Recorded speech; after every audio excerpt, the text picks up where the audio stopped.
Hello, everyone, and welcome to our class today. We are going to dig into a term that you will see on pretty much every corporate balance sheet out there, share premium. Now, it might just look like another line item, another piece of accounting jargon, but let me tell you, truly understanding it is an absolute game changer for anyone who wants to lead, manage, or invest in a business. So let's get right into it. All right, let's just jump right to the core of this with a question that honestly seems a little strange at first glance. Why in the world would any savvy investor hand over $50 for a single share of stock that has an official, printed on the certificate face value of just $1? The answer to that question, well, it's about so much more than accounting. It's like a window into a company's soul. It tells you everything about its value, its potential, and the confidence that the market has in its vision. By the time we're done here, you won't just know the answer, you'll see the entire world of corporate finance a little differently. So where do we begin? Well, like with anything complex, we start with the fundamentals. We're going to deconstruct this idea of share premium, piece by piece, starting with the basic definition and the mechanics behind it. This is the foundation for everything else we're going to talk about today. Okay, so here is the textbook definition. A share premium is simply the amount an investor pays for a share that is above its stated nominal or par value. But really, the secret to understanding this concept is right there in its other name, additional paid-in capital. Let's break that down. It's capital that's been paid in by investors, and it's additional to the share's base legal value. This is so important. This is not profit. It isn't revenue. It's a direct cash injection from shareholders that the company can then use to fuel its growth. To build new factories, hire top-tier engineers, or launch that massive marketing campaign. Now, to really grasp this, you have to get the difference between two key terms. First, you've got par value. Honestly, you should think of this as a historical footnote, a legal formality from a bygone era. It's a completely arbitrary value, often set at a ridiculously low amount like $1, or sometimes even just a penny. It has almost nothing to do with what the share is actually worth. Now, on the other hand, you have the issue price. This is what matters. This is the real-world price, the market price. It's what investors are actually willing to pay for a piece of that company, and it reflects everything: their belief in the company's future, the strength of its brand, its technology, and its leadership team. So, the calculation itself, it's beautifully simple. If a company issues a share with a par value of $1, but investors in the market are excited and willing to pay $5 for it, then the company records a $4 share premium for every single share it sells. It's just the issue price minus the par value. Now, take that $4 and multiply it by, say, 10 million shares, and you can start to see how companies raise these enormous sums of capital to fund their biggest ambitions. Okay, so we've got a handle on what share premium is. The next logical question for any good student of accounting is, where does it go? How does it show up on the books? Let's follow the money and trace the accounting trail right to the balance sheet. But before we pull up a balance sheet, let's tackle a question that trips up a lot of students. If the company gets a big pile of cash, why isn't that revenue? This is an absolutely critical distinction to make in your careers. Revenue comes from a company's primary operations, from selling its products or services. Issuing shares, however, is a financing activity. Think of it this way. A bakery earns revenue by selling croissants and coffee. If the owner sells a 10% stake in the bakery itself to raise money for a brand new oven, that's a financing activity. The money from selling shares completely bypasses the income statement and goes straight onto the balance sheet. So let's look at a very simple balance sheet for a company before it decides to issue new shares. As you can see, everything is in perfect harmony. On the left side, we have our assets, totaling $500,000. On the right, we have our equity and liabilities, also totaling $500,000. The fundamental accounting equation, assets equals liabilities plus equity, is perfectly balanced. That share capital account you see, that just represents the par value of all the shares the company has issued up to this point in its history. Okay, now watch what happens. The company issues 100,000 new shares. The par value is still $1, but they're able to sell them for $15 a piece. So do the math. They just raised a cool $1.5 million in cash. Now look at the asset side. Cash has exploded, jumping from 100,000 all the way up to 1.6 million.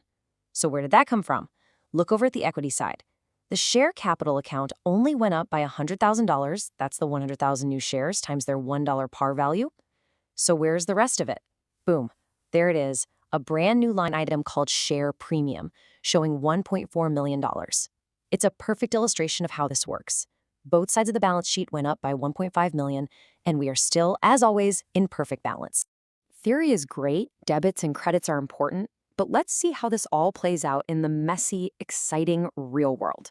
We're going to use a hypothetical startup, let's call it Innovate Inc., and see how share premium isn't just an accounting entry. It's a tool that can literally make or break a growing business. So picture Innovate Inc. It's a young, hungry tech company. They have a brilliant, game-changing idea for a new product. But like so many startups, they have a big problem. Great ideas don't pay the bills. They're short on cash, they need to fund all the research, the development, the manufacturing, the marketing, you name it. They run the numbers, and they have a very specific goal: raise $1.4 million. The management team at Innovate gets together and they map out their funding plan. Here's what they decide. They're going to issue 100,000 new shares. They'll stick with their standard legal par value of $1 per share, but based on their promising business plan and the buzz they've been building in the industry, they are confident they can convince investors to pay $15 for each of those shares. That means for every single share they sell, they'll generate $14 in share premium.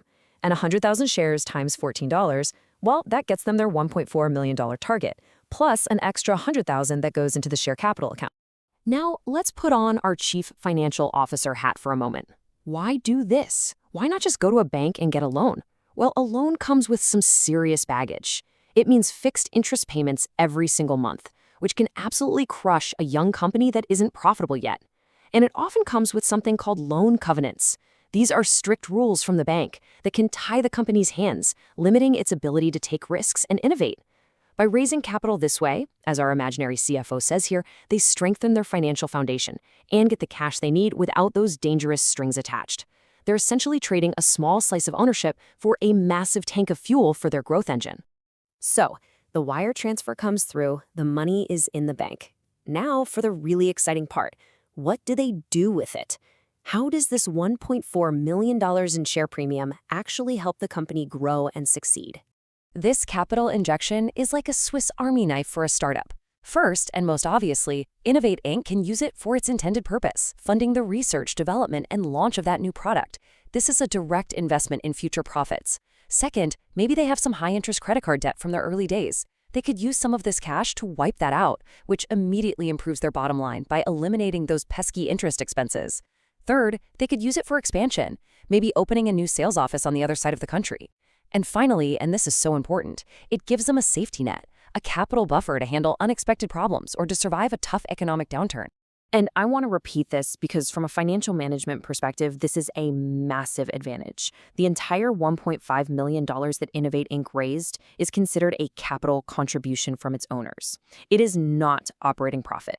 And that means it is not subject to corporate income tax. Think about how powerful that is. It's an incredibly efficient way to fund a business because every single dollar they raised can be put directly to work building the company without the government taking a slice off the top. Now, as we start to wrap up, I want to leave you with some practical advice. As you go out into your careers, knowing the theory is one thing, but you also have to be aware of the common mistakes and the critical thinking traps that can get you into trouble. This is what separates a decent analyst from a truly great business leader. The number one most common mistake I see is when people look at a big share premium account and think of it as some kind of profit or a free windfall for the company. It is not. It is never that. You must always remember that this is capital that has been entrusted to the company by its owners, the shareholders. It comes with an enormous responsibility to use that money wisely, to be a good steward of that capital, and to generate a return for the very people who believed in the company enough to invest their hard-earned money in it. This simple chart really shows the difference between the two major components of shareholder equity. On one side, you've got share premium, or additional paid-in capital. That money comes from outside the company, from investors writing checks. Its purpose is for growth and strategic investment. On the other side, you have retained earnings. This money is generated from inside the company. It's a cumulative profit the company has made over its entire life, minus any dividends it has paid out to shareholders. They're both part of equity, but they tell two completely different stories about where the company's value came from.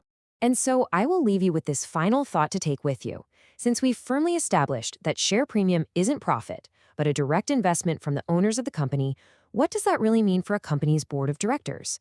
What is their ethical and strategic obligation when it comes to deciding how to spend that capital? The decisions they make with that money, whether to invest in a new product, buy another company, or just sit on the cash will ultimately determine whether that initial investor confidence was well placed, and it will without a doubt shape the entire future of the company. Thank you.